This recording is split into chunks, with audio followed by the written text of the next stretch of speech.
Bonjour et bienvenue à cette capsule numéro 5 du module 1. Dans cette capsule, nous poursuivons avec une troisième propriété physique, soit la dilatation thermique des matériaux. Dans ce tableau, lequel j'en suis sûr vous reconnaîtrez, le coefficient de dilatation thermique est représenté par le symbole alpha.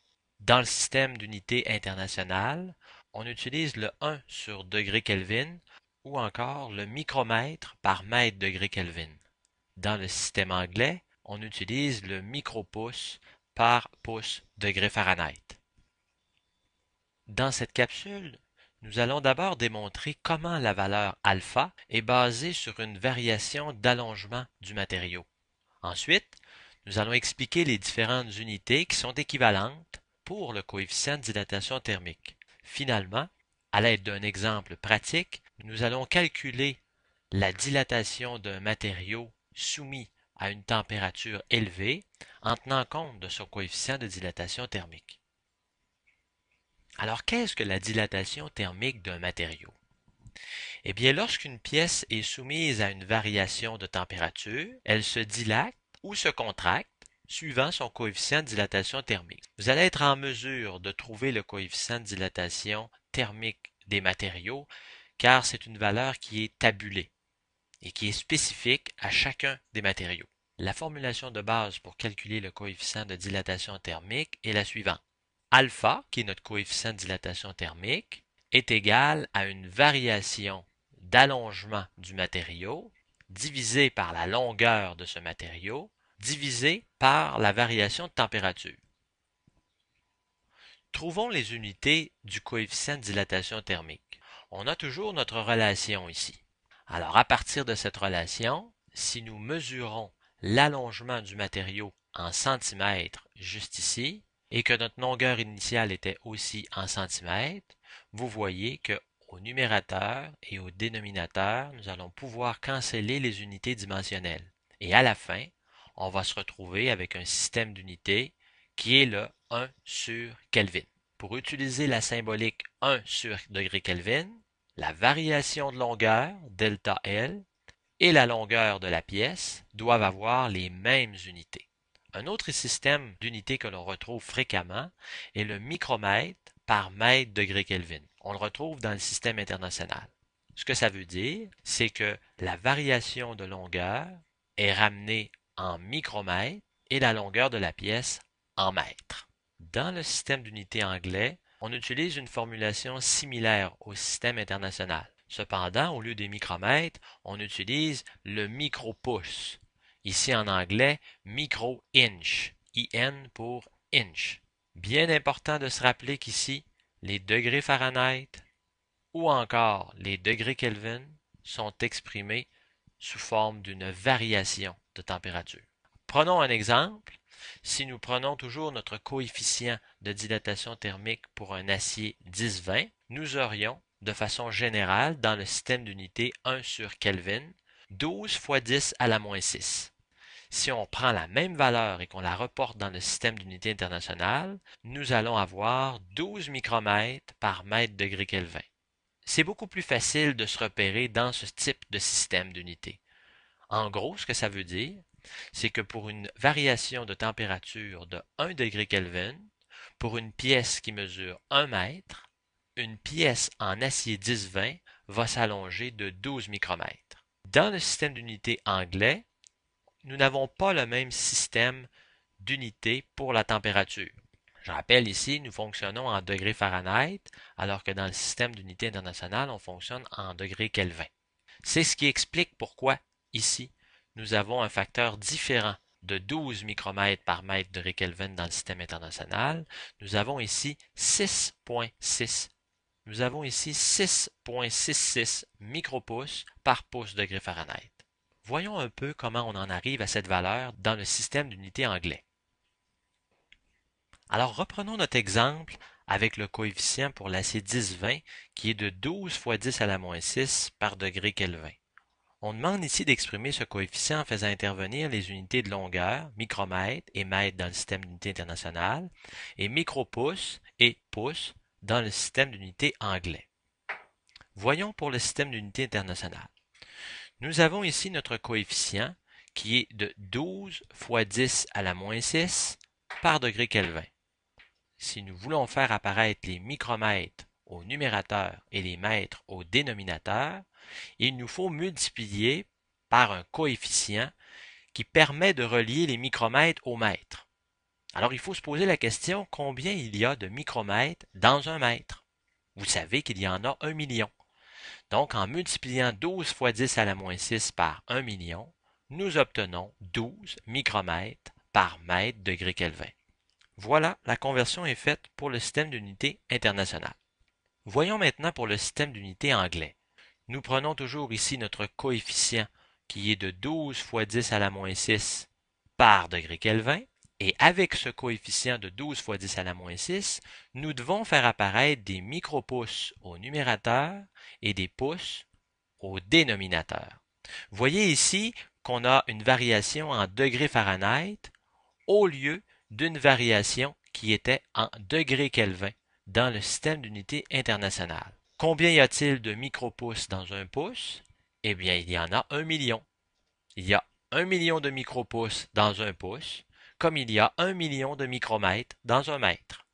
Maintenant, il faut s'attaquer à la conversion de la variation de température. Lorsque la température varie de 1 degré Kelvin, la température varie de 1 degré Celsius sur l'échelle Celsius. Et lorsque la température varie de 1 degré Celsius, la température varie de combien sur l'échelle en Fahrenheit? Eh bien, si vous avez bien effectué la capsule 1.3, vous devez vous rappeler cette petite équation. Nous avions vu dans cette capsule que pour convertir une température qui est en degrés Celsius en degrés Fahrenheit, il faut multiplier par le facteur 1.8. Il faut à ce moment additionner le facteur plus 32 que vous voyez ici. Or, quand on convertit des unités, il s'agit bien de convertir des variations. Tout ce qu'on a à faire, c'est d'exprimer au numérateur la variation en degrés Celsius pour pouvoir canceller les degrés Celsius au numérateur et au dénominateur et faire apparaître la variation correspondante en degrés Fahrenheit, qui est ici de 1.8. Si vous prenez 12 fois 10 à la moins 6, que vous multipliez par 1 million et que vous redivisez par 1.8, vous allez obtenir 6.67 micropouces par pouce degré Fahrenheit. Voilà, notre démonstration est complétée pour obtenir les unités du système anglais en ce qui concerne le coefficient de dilatation thermique. Mais en pratique, à quoi cela va vous servir de bien comprendre ce qu'est le coefficient de dilatation thermique? Alors en pratique, vous, en tant que technicien en métallurgie, vous pourriez être intéressé à calculer la variation d'allongement d'une pièce qui possède une certaine longueur et soumise à une variation de température connue. Je prends ici un exemple facile, celui d'un pont. Alors vous avez une structure ici pour le pont et vous vous rappelez que sur un pont, nous avons des joints d'expansion. Vous avez sûrement dû remarquer les joints d'expansion sur un pont. Alors, il est très important pour les concepteurs de bien localiser là où vont devoir se situer les joints d'expansion et de calculer à l'avance quelle sera l'expansion justement entre la température minimale pour l'hiver et la température maximale pour l'été. Vous prenez toujours votre formulation, vous isolez la variation d'allongement ou la variation de dilatation du matériau et vous obtenez une multiplication double. Donc, vous avez votre coefficient de dilatation thermique alpha que vous multipliez par la longueur du matériau à la température considérée, multiplié par la variation de température. Cela va vous donner la variation de longueur maximale de la pièce. Un autre exemple pour lequel il est important de considérer le coefficient de dilatation thermique, c'est lorsque l'on a un assemblage qui fait intervenir différents métaux ou différents alliages. Vous avez à gauche ici l'exemple d'un bloc moteur, un bloc moteur dans lequel se retrouvent 4 cylindres et dans ce cylindre circule un piston. Alors lorsque votre automobile atteint sa température de fonctionnement normale, si vous n'utilisez pas des matériaux qu'on appelle compatibles, vous comprenez ici que le piston pourrait se dilater à un taux différent de celui du bloc moteur. Et poussons l'exemple à l'extrême, à supposer que vous avez un piston qui se dilate 2 fois plus rapidement que le bloc moteur est capable de se dilater, eh bien, qu'est-ce qui va se passer si vous donnez un coup sur l'accélérateur et que la température monte subitement à l'intérieur du bloc moteur? il va se passer que le piston va se retrouver coincé à l'intérieur du bloc moteur. C'est donc dire que pour la même variation de température, il y a un des deux matériaux qui va se dilater plus rapidement que l'autre. Alors c'est bien important lors du design, lors de la conception d'un assemblage, de considérer quelle sera la température maximale en service et de vérifier que le coefficient de dilatation thermique ne va pas causer le bris de l'assemblage en service. N'oubliez pas, le coefficient de dilatation varie avec la température. Donc pour des calculs précis et rigoureux, il est important d'en tenir compte. Il y a beaucoup de logiciels déjà disponibles sur le marché qui permettent d'en tenir compte dans les calculs. Ce que le logiciel ne vous dit pas, c'est si vous devez en tenir compte du coefficient de dilatation thermique. Si vous consultez le site de mathweb.com, sur lequel vous devriez avoir votre compte maintenant, on va voir ici l'acier 10-20 normalisé à 870 degrés Celsius et voyez ici que le coefficient de dilatation thermique est donné pour différentes plages de température. Par exemple, vous avez 12,1 microns par mètre degrés Celsius pour une température qui est entre 20 et 200 degrés Celsius. Ça veut dire que si votre pièce varie de 20 degrés à 200 degrés Celsius, vous pouvez prendre 12,1 micromètres par mètre degrés Celsius comme valeur moyenne. Autre exemple, si votre pièce en service atteint les 600 degrés Celsius, vous allez plutôt considérer 14,4 micromètres par mètre degrés Celsius. Vous voyez que c'est important de tenir compte de la température maximale en service parce que le coefficient de dilatation thermique varie significativement. Nous allons terminer cette capsule avec un cas pratique, un exemple de conception dans lequel il est nécessaire de calculer l'impact de la dilatation thermique du matériau. Alors le cas est le suivant. Un manufacturier de volets industriels qui fabrique des volets en acier 10-20 est mandaté pour construire des volets de régulation comme celui-ci. Alors qu'est-ce qu'un volet régulateur? C'est d'abord un châssis et dans lequel vous retrouvez des pales. Alors, voyez la pale que j'ai encerclée en vert. On précise tout de suite les conditions d'opération de ce volet de régulation. Alors, on s'imagine qu'il va passer beaucoup d'air chaud à l'intérieur du volet et cet air chaud peut passer de 20 degrés Celsius en mode arrêt lorsque la machine est arrêtée et lorsqu'il y a un problème de fonctionnement sur la machine, la température peut atteindre 600 degrés Celsius. Les pales du volet doivent pouvoir ouvrir et fermer librement sans entrer en contact avec le cadre. La question, c'est quelle serait une longueur des pales du volet dite sécuritaire. On part avec un châssis qui fait à l'intérieur 2,5 mètres de largeur. Il est certain qu'on a un compromis à faire parce que en opération, les pales qui circulent librement à l'intérieur du châssis vont prendre de l'expansion parce qu'il y a des gaz chauds qui circulent à travers le volet de régulation. Donc, on s'entend là-dessus, les volets doivent pouvoir ouvrir et fermer librement sans entrer en contact avec le cadre. On a une autre contrainte, ça c'est le client qui nous l'impose. Ce client nous dit que à toute température, donc entre 20 et 600 degrés Celsius, il faut être en mesure de maintenir la meilleure étanchéité possible. Alors, vous comprenez ici, comme c'est souvent le cas en conception, il y a un compromis à faire sur ce que veut le client, c'est-à-dire éviter tout risque de frottement, mais d'un autre côté, maintenir l'étanchéité du volet. Il y a un critère qu'il faut faire passer en premier, et ce critère, c'est éviter tout risque de frottement. Pour l'étanchéité, c'est un critère qu'on va appeler secondaire. Alors, les données du problème. Le cadre intérieur du volet fait 2,5 mètres de largeur, la température d'opération est entre 20 et 600 degrés Celsius maximum, et le matériau est de l'acier 10-20. On se pose comme première question, si j'avais des pales de 2,5 mètres de longueur à 20 degrés Celsius, est-ce que ce serait logique? Parce qu'on pourrait faire l'hypothèse que le châssis va prendre de l'expansion aussi rapidement que les pales vont prendre de l'expansion. Et donc, si le châssis prend autant d'expansion que les pales, il ne devrait pas y avoir frottement. Pour compléter notre exercice de calcul, on ne va pas fixer cette hypothèse-là. Tout ce qu'on va considérer dans notre exemple, c'est la dilatation de la pale en tenant pour compte que l'intérieur du cadre sera toujours de 2,5 mètres de longueur. Alors, l'acier se dilate lorsque la température augmente, donc à 20 degrés Celsius, les pales doivent avoir une longueur un peu inférieure à 2,5 mètres. Toute la question, c'est, mais de combien doivent-elles être inférieures à 2,5 mètres? Aussi, tenant compte des critères imposés par le client, on devrait se garder une marge de sécurité pour éviter tout contact métal-métal, c'est-à-dire que les pales frottent après le cadre. Étape numéro 2, il n'y a pas de doute que pour l'acier 10-20, il faut absolument trouver son coefficient de dilatation, ce qui va nous permettre de calculer la variation d'allongement du matériau pour une variation de température de 20 à 600 degrés Celsius.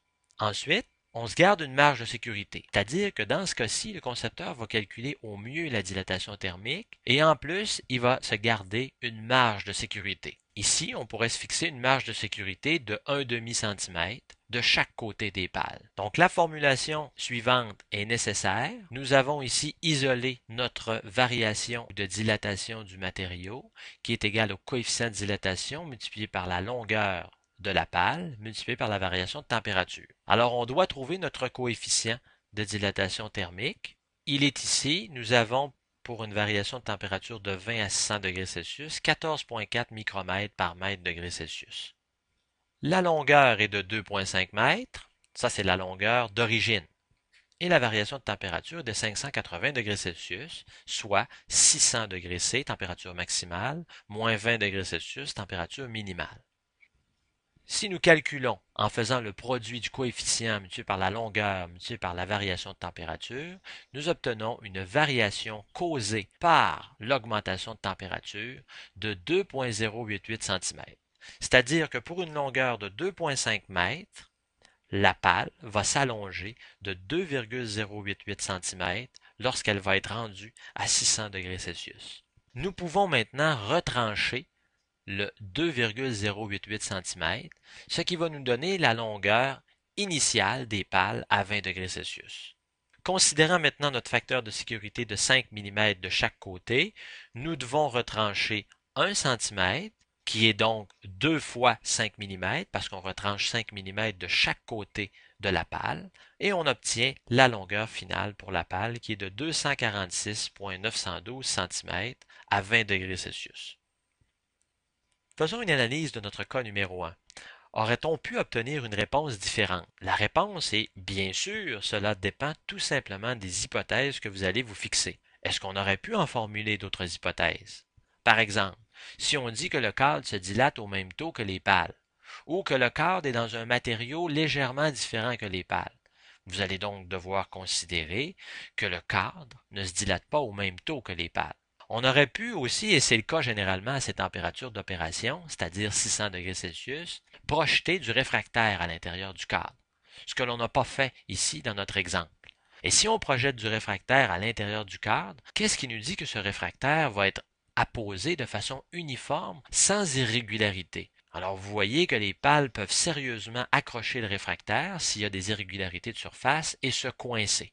Donc, on va devoir ajuster notre marge de sécurité. Ça ne sera peut-être plus 5 mm, mais peut-être plus 1,5 à 2 cm. Les tolérances sur le centrage des pales. Alors, est-ce que la pale va être complètement centrée? Si on dit il y a un jeu d'à peu près 2 mm sur le centrage de la pale, il faut le considérer dans notre marge de sécurité. Et finalement, on pourrait imposer un jeu mécanique supérieur si l'étanchéité du volet n'est pas un critère important. Chose certaine, à chaque fois qu'on réduit la longueur des pales, l'étanchéité sera effectivement moindre. Alors, il faut voir avec le client jusqu'à quel point l'étanchéité, c'est quelque chose d'important. Et on va pouvoir ajuster nos hypothèses. Pour n'importe quel problème, on doit d'abord se fixer des hypothèses de départ. Ensuite, il faut rechercher les informations pertinentes en fonction de nos hypothèses de départ. Il faut ensuite calculer rigoureusement en utilisant les équations adéquates et probablement qu'il faut procéder à une validation des hypothèses et répéter les étapes 2 et 3. Alors ce n'est pas parce qu'on a fixé des hypothèses de départ que ce sont les bonnes. Alors vous pouvez appliquer une telle démarche à la majorité des problèmes qui nécessitent de fixer des hypothèses de départ et qui nécessitent aussi de revalider auprès du client si les hypothèses peuvent être modifiées. Chose certaine, c'est bien important de récupérer un maximum d'informations chez le client avant de procéder à une conception. C'est déjà la fin de notre capsule 1.5. La capsule 1.6 qui suit va terminer le chapitre sur les propriétés physiques des matériaux. Merci et à bientôt.